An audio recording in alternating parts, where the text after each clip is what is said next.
Don't you hate when you make a movie and it just cuts off halfway through the recording? Because that's what just happened to me.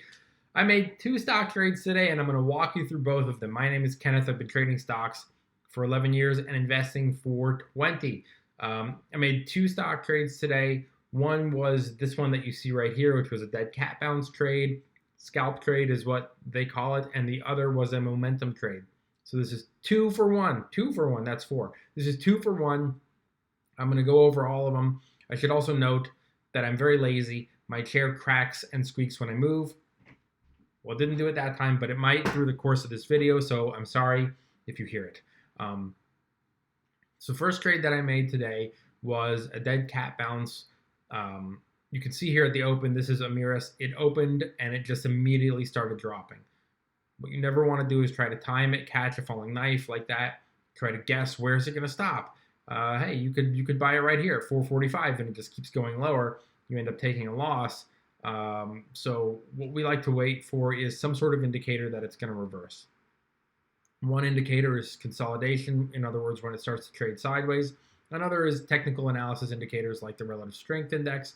And you can see here that this stock starts to get oversold pretty early on. There's very heavy selling volume.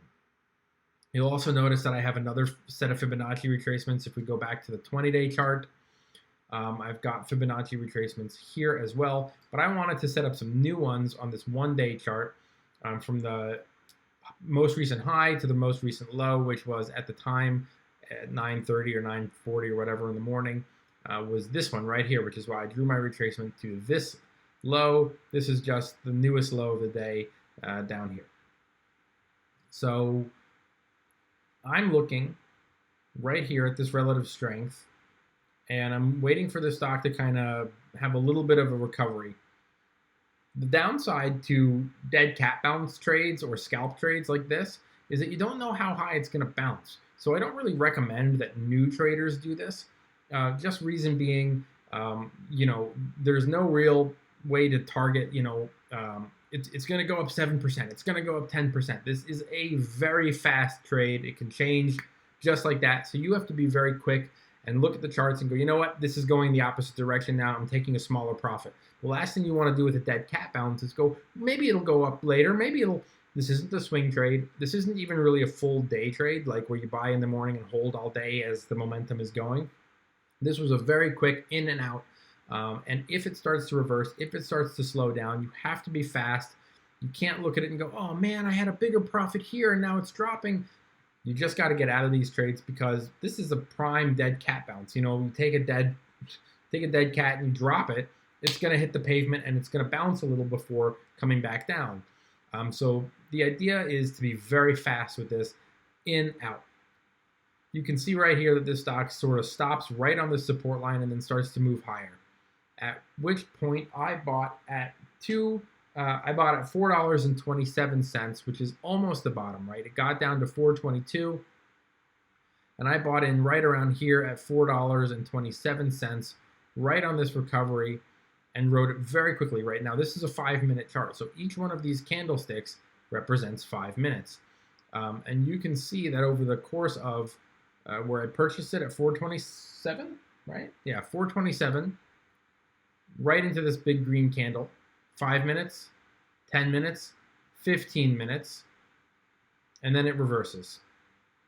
So over the span of, and I bought it at 427 and I sold it at 442. So I almost, I always say in these videos, I never want to do these like definitive statements like you'll never time the bottom, you'll never time the top. It's rare. You will sometimes, and I would say I got pretty close today. I got in at the almost bottom at 427, and I got out at the almost top, at least in this one little area here as I was trading in real time. It hit this 200-day moving average, at which point I said, all right, look, volume is starting to slow down, like you can see right here. Volume is slowing down. It hits it, and then it moves back into the next candlestick over the next 5-minute period. It doesn't really break over this 200-day moving average. So if, like I said, you have to be adaptive, you have to be quick. If it broke this yellow 200-day moving average and had really strong volume, then I would hold a little bit longer.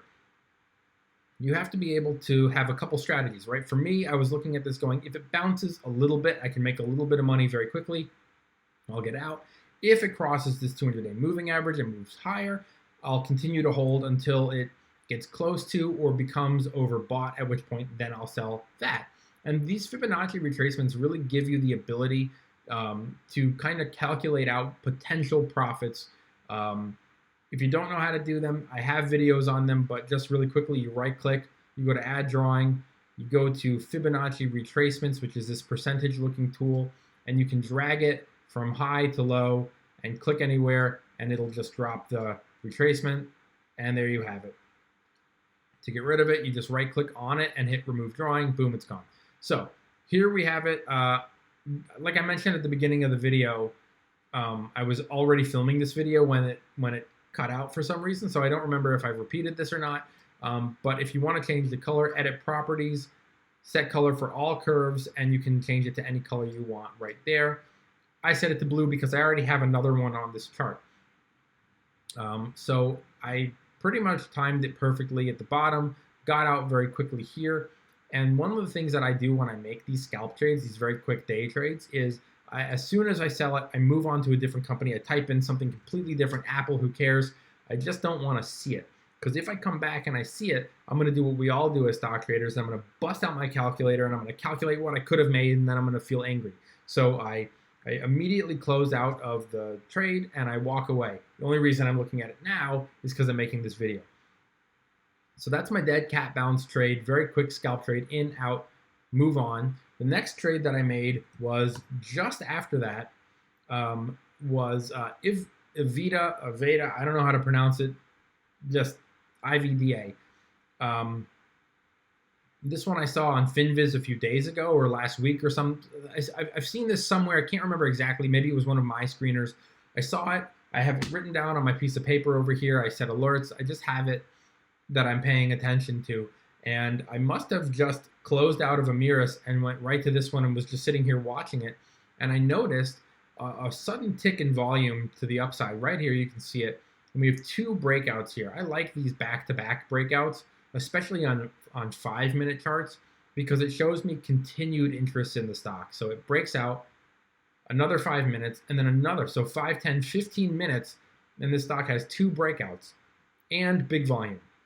So at 232, we're in on this trade at 232, and it pops right away up to 554 and starts to sell off. I exit this trade. What did I just say? I think I said 5, but I'm sorry.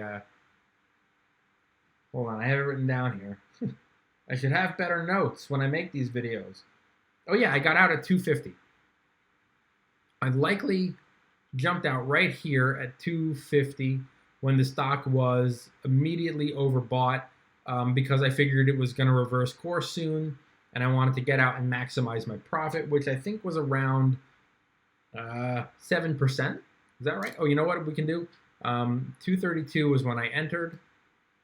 So we go to add drawing and we click on trend line, and we can come up to 250, right? Which is where I exited this trade. Yeah, 250. And it's an 8% gain. You can see it right there in the middle of that little blue box. Under where it says 4 bars, it says 8.02. So in the span of 10 minutes, so in the span of about 10 minutes, I made 8% on my money on this trade. And then I did what I always do, and I immediately closed out the stock. And I didn't see that it had popped like this until I was at the gym. And even though I say don't look at these stocks, I looked and I saw that it was 298 and dropping. But like I always say in these videos, the objective isn't to make all the money, it's just to make some of it, and I made some of it. I made 8%. So I had two trades, and they're polar opposites of one another, and that's why I wanted to make this video. The first trade was a dead cat bounce. It was oversold, and I was catching it on a very sharp rebound, in, out. I don't care what it does. Look, it could have done this, but it did the opposite, right? It bounced, and then it sold off. This could have done the exact same thing. It could have just dumped right after I bought. Nobody knows that it's going to do this. For me, I was looking at it as a very quick, oh, double breakouts, I'm in, I'm out, made my money, walked away. So that's basically what happened here with those two trades. Yeah, like I said, this one, I wasn't even really looking at relative strength. I was really just relative strength index. I was really just keeping an eye on the volume and noticing that this thing had shot up very quickly, hit the 200-day, which I used as support, as a resistance line, didn't break it, and then started to reverse, and I got out, locked in my gains, moved on to my next one, which was the exact opposite, a momentum trade. I always talk about having a few different methods as a stock trader in your toolkit. You don't want to just rely on one kind of trading. You don't want to just be a swing trader, or you don't want to just be someone who looks for deals, stocks that are oversold. You want to be versatile. You want to be able to look at stuff that's oversold, day trades, swing trades, momentum trades like this, and you want to be able to make very snap decisions. A new trader might have looked at this. The thing about dead cat balances is that it's often a lot of inexperienced traders who get in here because they think they got in at the bottom and they're going to ride it all the way to the top again. And that's not usually what happens, which is why first thing in the morning, stocks that dump like this and then have a little pop, they're not the full recovery. This is where a lot of inexperienced traders end up getting hurt because they buy into this momentum thinking it's going to go all the way back up to 460, and they don't know to check all the indicators and use these resistance and support lines, and they get crushed. So I don't like making dead cat bounce trades, especially if you're inexperienced, because like I said at the beginning, you don't really know how high it's going to go. It might be nothing. I mean, this was a very small, I think this was like, let me go here and look. I got in at 427 and I got out at 442. So it was about a 3.5% gain, 3.5% gain. That's not really a great gain. It's only great that it was in a 15-minute period, and combined with the other trade that I made it work. So I think I'm just repeating myself at this point. Thanks for watching this video. If you thought it was helpful, please subscribe, hit the bell, hit the notification. Thanks for watching, and have a good day.